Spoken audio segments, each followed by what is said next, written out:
I understand making a documentary about it, but don't blame it on Travis, man. He has no control over the crowd, but instead of the management behind the rental of the venue. Netflix, what the f are y'all doing? Should be sued for this, to be honest. Travis and families want to move past this. Let the dead rest in peace, FFS. Predictable tragedy. You can't predict a tragedy. If you could, should have went and asked for extra measures instead of talking about it now. Another Netflix zero good ideas moment. Be like...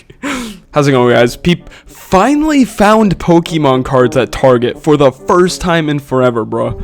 Y'all have no idea how happy I am, bro. I'll let y'all know if I pull like an EX or something, but Jesus Christ, it should not be this hard to find Pokemon cards at Target, bro. Or just retailers in general. And honestly, in case it wasn't obvious enough, I think Netflix is running out of ideas. Truth be told, does anyone actually have a valid reason to keep using Netflix? Like, there's not like one good show once in a while, but it's like, damn, like they really don't have anything on here. Like, Netflix is unlimited movies but no movies. Like, anyways, the reason I'm bringing this up is because, like I said, Netflix is running out of ideas. They quite frankly got nothing better to fund, and they're just tapped out. They were hoping to walk out with this new announcement with a big W, but unfortunately the biggest W you're going to get out of Netflix is the fact that they're ending Big Mouth, bro. Let's fucking go. Train wreck, the Astroworld tragedy. So Netflix decided to drop a documentary about the Astroworld tragedy that happened in 2021. One small issue.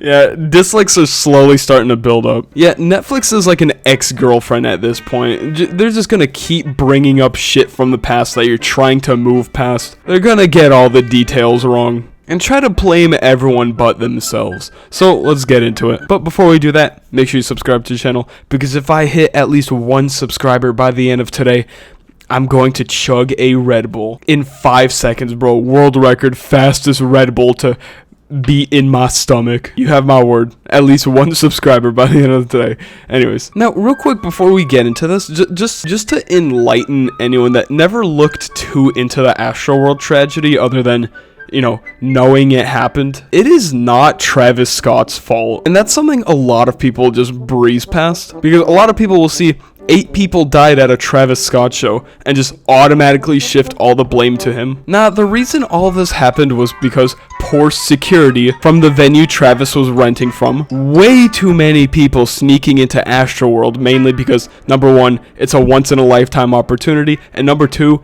it was sold out, max capacity. Because of that, too many people were sneaking into the show. The venue itself just having really poor judgment and not enough security measures put up in place for Travis. Travis Scott's fan base being very reckless and being unnecessarily very aggressive towards each other, and etc. and etc. But one thing you'll notice right now, that a lot of these points have nothing to do with Travis Scott himself. As a matter of fact, by the end of the lawsuit, Travis Scott was not held liable whatsoever for all of the damages. Although, if I'm correct, Travis Scott did try to reach out to the victim's family to try to help out, seeing whatever he could do. But despite all this not being Travis Scott's fault, people will try to find ways to paint him in a bad light anyways. And that's exactly what Netflix is doing wrong, and everyone in the comments section is just bashing Netflix for this. This is horrible. Netflix wants to release this when everything is going extremely well for Travis.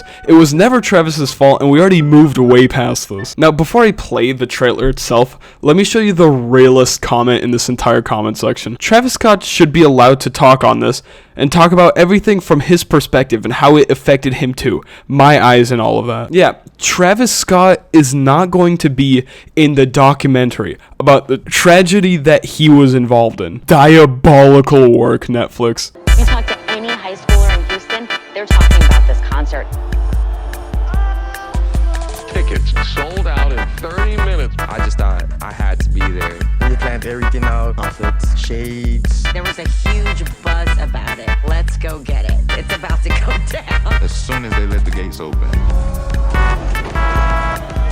they lost all control of the entry points. It was just overwhelming chaos. Yeah, so right off the bat, you can visually see that, you know, it's the fans' fault. Netflix literally admitted to too many fans just breaking into the concert and basically overcrowding and causing nothing but wreckage. The music started playing and you just felt your whole body just move forward.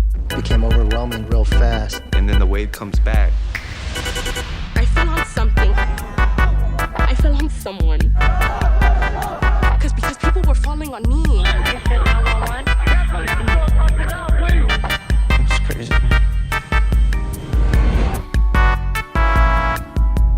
People are dead and hundreds others hurt. One lawsuit claims the festival was a quote predictable and preventable tragedy. Now that is such a huge stretch, a predictable and preventable tragedy. So why didn't the venue take predictable measures to prevent this? At the end of the day, it was the venue itself that Travis Scott was renting out that got in trouble from all of this. And you know, nothing but my condolences for the victims that were affected by this. This is not me talking down at anyone, obviously, because this was a terrible tragedy. I just genuinely think it's stupid how Netflix is really running out of ideas here. As someone who was actually there that night, not once did any of us hear anybody screaming for help or to stop the show. You gotta be realistic and know that there was 70,000 plus people, and those situations were happening towards the middle close to the back of the crowd. How the hell are any of us supposed to hear what's going on? For those of you who have actually performed on a stage before, you know that whenever all the lights are on, your entire audience is gonna look pitch black, especially if it's nighttime. Not to mention earpieces, this whole thing is just ridiculous. W comment section for not blaming Travis Scott like other people. Yeah, can we bring up that one, like, country artist who just got so petty with Travis Scott? Oh my god, I vaguely remember this. Here, I'm just gonna pull up the clip. Bro, you look like you look for every little reason to hate rap. Like, can you calm down a bit here? It genuinely is super relieving to see that, like, nobody's defending Netflix whatsoever. I wonder if I refresh this, will the dislikes update? Oh my god, it did. 100 people disliked ever since I started recording this video. I wonder how much higher this is gonna get. This is probably gonna get way more higher than this. So yeah, at the end of the day, don't listen to Netflix. They're gonna look for every little reason to, you know, bash Travis Scott over an accident that everyone is trying to forget about. Honestly, there really isn't much to say from this point on. So thank you guys so much for watching. I'm gonna go now, so yeah. Yep. Wait, I'm not at the 8-minute mark yet? Wait, how is that even possible? Guys, come on, you have to understand. I gotta get that bag. Rent is due. You know, thanks for sticking around till the end, and because of that, here is a meme that I like. So, enjoy this rare meme poll. Bohemia memes! Deku, slaps roof of God! Here come, that girl! Oh shit! All Might, don't use one for all at 100%! Deco uses one for all at 1,000,000%! All Might, what am I, a joke?